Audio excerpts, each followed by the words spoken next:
प्रसंग चल रहा था, उसी पर आते हैं कि वो परमात्मा स्वयं यहां आते हैं।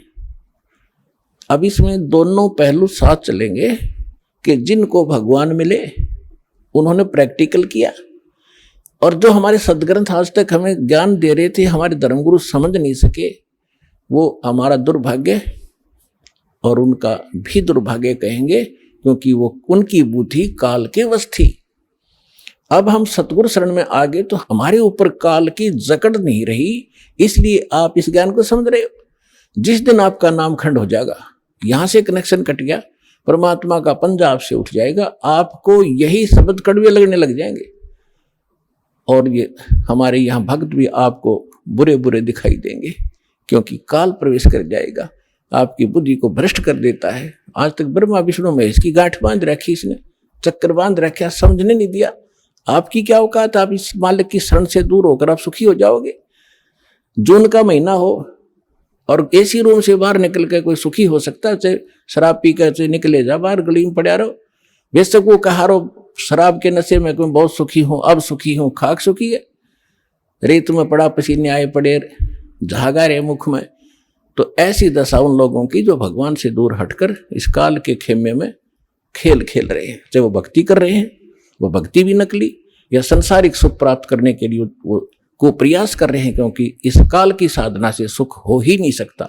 सुख होगा तो इस परमात्मा की ही रजा से, इस साधना से होगा। आदरणीय गरीबदास साहिब जी ने प्रैक्टिकल बताया कि अजब नगर में ले गए हमको सतगुरु आने, अजब नगर में ले गए हमको परमेश्वर आने। आन माने आके, अजब नगर में ऐसे अजब कमाल के लोक में लेके गए भगवान मुझे खुद आकर के, और झलके बिंब अगाध गति हम सूते चादर ताड़े।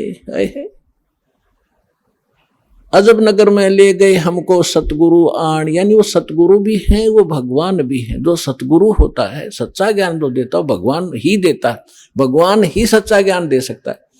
तो उनको सीधे भगवान मिले थे, सतगुरु कहो चाहे परमेश्वर का।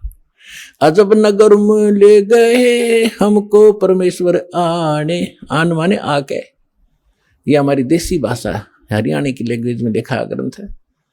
और जल के बिंब अगाध गति वहां सूते चादर तान, चादर तान के सोना, यानी कति निश्चिंत हो जाना, बेफिक्र होकर सोना। एक मुहारा है यहाँ देसी कि अच्छा चादर तान के सोया है, सारे काम कर लिए।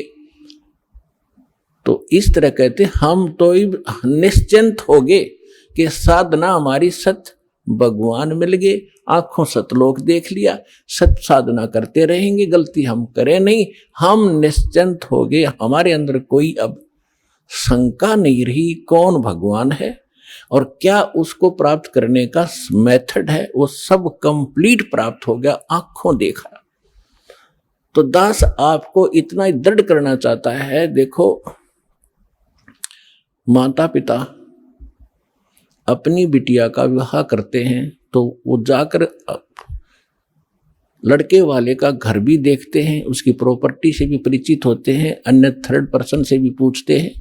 फिर वो आकर घर बताते हैं कि हम जो लड़का देख कर आए हैं उसके ये बिजनेस है, उसके ये व्यापार है, इतनी उसको प्रॉपर्टी है। तो लड़की को कोई डाउट नहीं होता, क्योंकि पिता बता रहा है। थर्ड पर्सन कहे तो शायद शंका हो जाए। तो इसी प्रकार उस परम पिता ने आके आपको ज्ञान दिया है कि जहां तुम जाओगे वहां क्या क्या सुख सुविधाएं हैं, तो आपको डाउट नहीं रहना चाहिए। और फिर साथ के साथ अपने गवाह भी तैयार कर रखे। अब लड़की न्यू कह मैं जाकर देख के आऊंगी तो वह भी एक बात है, देखा पिताजी झूठ नहीं बोल रहे। तो इसी प्रकार आप जी ने एक नेक भक्त का भी आचरण एक दिखाना है कि जो दास बोल रहा है वो किसी डूम भाट के गीत नहीं है, गॉड गिवन स्पिरिचुअल नॉलेज है, एच इट इज, जो भगवान ने बताया। और जिन महापुरुषों को भगवान मिले उन निजों का तो सेकंड किया, हमारे सदग्रंथ बता रहे।